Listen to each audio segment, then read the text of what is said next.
Assalamualaikum warahmatullahi wabarakatuh. Berjumpa lagi bersama kami.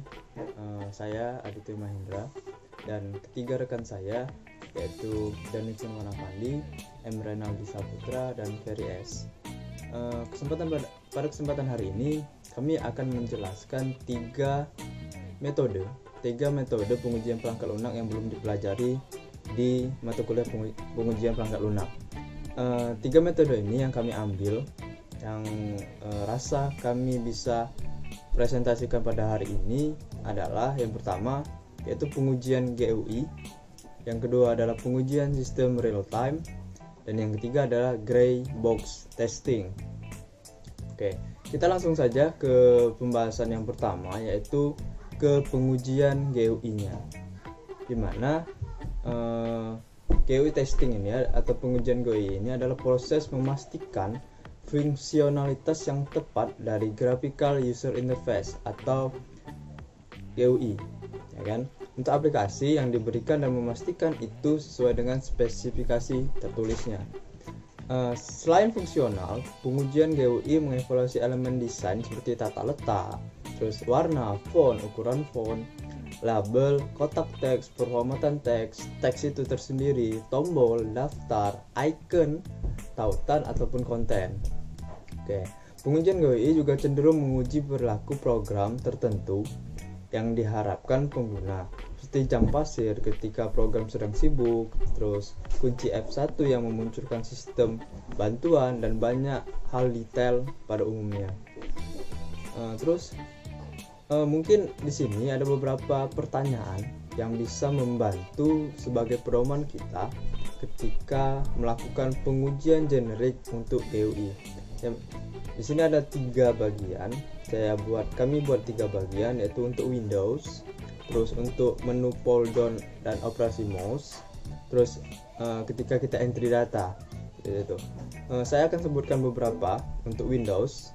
Saya akan sebutkan beberapa contoh pertanyaan-pertanyaan yang mungkin membantu kita pada saat menguji generik untuk graphic user interface ini.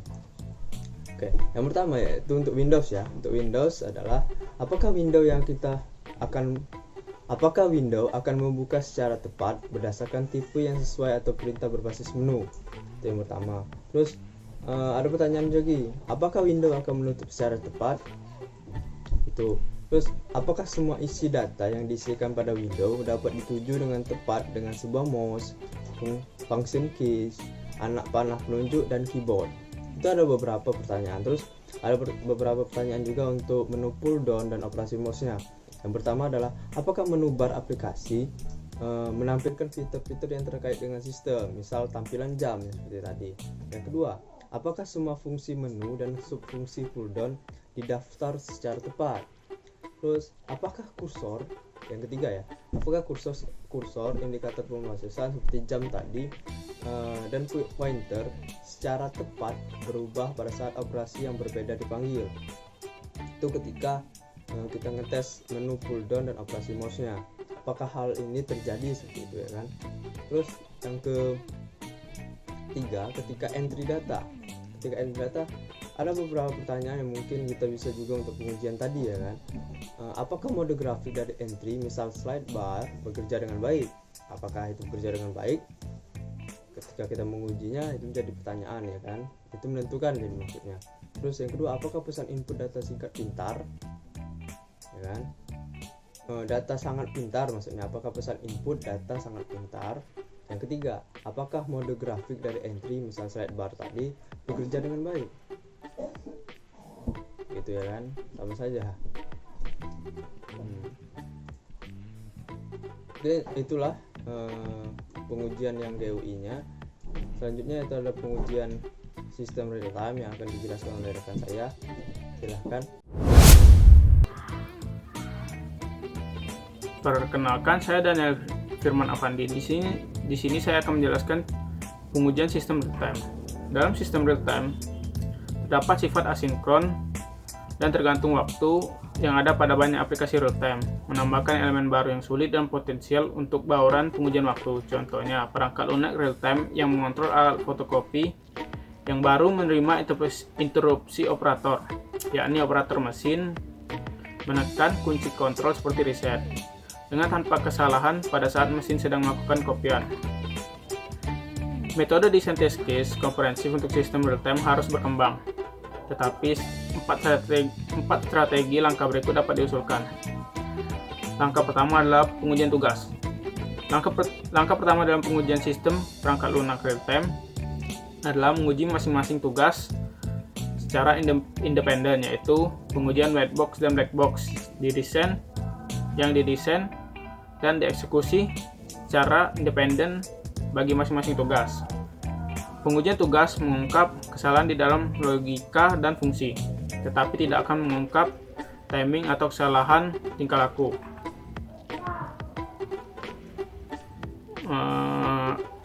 Langkah kedua adalah pengujian tingkah laku. Dengan menggunakan model yang diciptakan piranti case, dimungkinkan untuk mensimulasi tingkah laku sistem real time dan menguji tingkah lakunya sebagai konsekuensi dari event eksternal. Aktivitas analisis ini dapat berfungsi sebagai dasar bagi desain test case yang dilakukan pada saat perangkat lunak real-time dibangun dengan menggunakan teknik yang sama dengan praktisi ekuivalensi. Perilaku model sistem dikembangkan selama aktivitas analisis dan perangkat lunak yang dapat dieksekusi dan dibandingkan penyesuaiannya. Langkah ketiga, pengujian antar tugas. Setelah kesalahan-kesalahan pada tugas individual dan pada perilaku sistem diisolasi, maka pengujian beralih kepada kesalahan yang berkaitan dengan waktu. Tugas-tugas asinkron yang dikenali untuk saling berkomunikasi diuji dengan tingkat data yang berbeda dan pemrosesan dipanggil untuk menentukan apakah kesalahan sinkronisasi antar tugas akan terjadi. Terima kasih. Assalamualaikum warahmatullahi wabarakatuh. Perkenalkan, nama saya Ferry S dengan NPM 1721250066. Di sini saya akan melanjutkan presentasi dari teman saya yaitu Daniel Firman Afandi dengan presentasi kami yaitu tentang 3 metode pengujian perangkat lunak. Antara lain adalah 1 pengujian GUI, 2 pengujian sistem real time, dan 3 pengujian gray box testing. Selanjutnya, pengujian sistem real time dengan pengujian sistem, perangkat lunak dan perangkat keras. Diintegrasi dan suatu rentang penuh dari pengujian sistem dilakukan dalam usaha mengungkap kesalahan pada interface perangkat lunak dan perangkat keras. Sebagai tambahan, area data global juga digunakan untuk mentransfer informasi sebagai bagian dari pemrosesan instruksi yang harus diuji untuk menilai potensi munculnya efek samping. Kemudian kita masuk ke materi berikutnya yaitu gray box testing. Gray box testing adalah suatu metodologi kombinasi dari black box dan white box testing. Pengujian software berdasarkan aplikasi tetapi menggunakan cara kerja dari dalam gray box dapat digunakan dengan baik dalam software testing. Gray box testing mengacau pada teknik pengujian sistem dengan pengetahuan yang terbatas, limited knowledge. Dari internal sistem gray box testing memiliki akses ke desain dokumen dengan rinci melalui informasi di luar persyaratan di dokumen gray box. Testing yang dihasilkan berdasarkan informasi tersebut sebagai state-based model atau architecture diagram of the target system. Sekian presentasi dari saya. Presentasi selanjutnya akan dilanjutkan rekan saya yaitu Renaldi Saputra. Apabila salah kata mohon maaf. Assalamualaikum warahmatullahi wabarakatuh. Oke, rekan-rekan, nama saya Renaldi Saputra. Saya di sini akan melanjutkan presentasi dari teman-teman saya tadi, yaitu tentang gray box testing. Gray box testing itu sendiri biasanya digunakan pada software orientasi objek di mana objek-objek tersebut adalah unit terpisah yang memiliki kode eksekusi atau data. Contoh aplikasi yang membutuhkan Greybox texting yaitu 1. Architectural model. Kedua, Unified Modeling Language atau UML Design Model.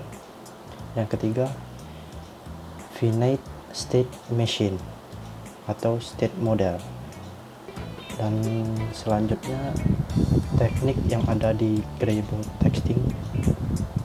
1. Matrix texting menyatakan laporan atau status proyek. Yang kedua, regression testing menyatakan status apakah terjadi perubahan pada kasus uji yang baru dibuat. Yang ketiga, pattern testing memverifikasi aplikasi yang baik untuk desain atau arsitektur dan pola. Yang keempat, orthogonal array testing digunakan sebagai bagian dari semua kemungkinan kombinasi. Dan efek penggunaan Greybox texting itu sendiri, efek positifnya yaitu 1. Over combined benefit, yaitu mengambil kelebihan dari dua kombinasi testing dan melakukan percobaan terhadap testing. Yang kedua, non-intrusive, yaitu hal ini didasarkan pada spesifikasi fungsional tampilan arsitektur. Yang ketiga, intelligent test authoring. Greybox texting menangani skenario uji coba, misalnya tipe data, protokol komunikasi, dan penanganan eksepsi. Yang keempat, unbiased testing. Terlepas dari semua keuntungan di atas, Greybox texting mempertahankan batas terhadap pengujian antara tester dan develop. Dan penggunaan efek negatifnya yaitu 1. Particle code coverage. Dalam pengujian Greybox, sumber kode dan binary akan hilang karena akses yang terbatas pada struktur internal atau aplikasi akan menghasilkan akses terbatas terhadap kode path traversal. Yang kedua, detect identification. Dalam aplikasi terdistribusi, sulit untuk mengidentifikasi cacat atau bug. Namun, pengujian di Greybox akan mengetahui bagaimana sistem cacat dalam lingkungan layanan web. Dan yang terakhir, pengujian. 1. Pengujian Greybox ini cocok untuk aplikasi web. Aplikasi web didistribusikan jaringan atau sistem. Karena tidak adanya sumber kode atau binary, tidak mungkin untuk menggunakan pengujian white box. Pengujian black box juga tidak digunakan karena hanya melakukan kontrak antara pelanggan dan pengembang, sehingga lebih efisien menggunakan Greybox texting. Sebagai informasi penting yang tersedia dalam Web Service Definition Language atau WSDL. Yang kedua, pengujian Greybox cocok untuk pengujian fungsional atau domain bisnis. Pengujian fungsional dilakukan pada dasarnya tes interaksi pengguna dengan sistem. Ini juga membantu untuk mengkonfirmasi software yang memenuhi persyaratan yang ditetapkan untuk perangkat lunak. Oke, demikianlah video yang saya dapat sampaikan. Kurang lebihnya saya mohon maaf. Assalamualaikum warahmatullahi wabarakatuh. Oke teman-teman, berikut tadi setelah kami paparkan tugas akhir kami tentang 3 metode pengujian perangkat lunak, dan telah dijelaskan oleh saya dan rekan-rekan saya lainnya. Semoga apa yang kami jelaskan ini bisa membantu, apa yang kami jelaskan ini tidak salah sasaran. Terima kasih untuk telah menyaksikan. Sekian dari kami, mohon maaf jika ada kesalahan dalam penyampaian, kami mohon maaf. Terima kasih. Wassalamualaikum warahmatullahi wabarakatuh.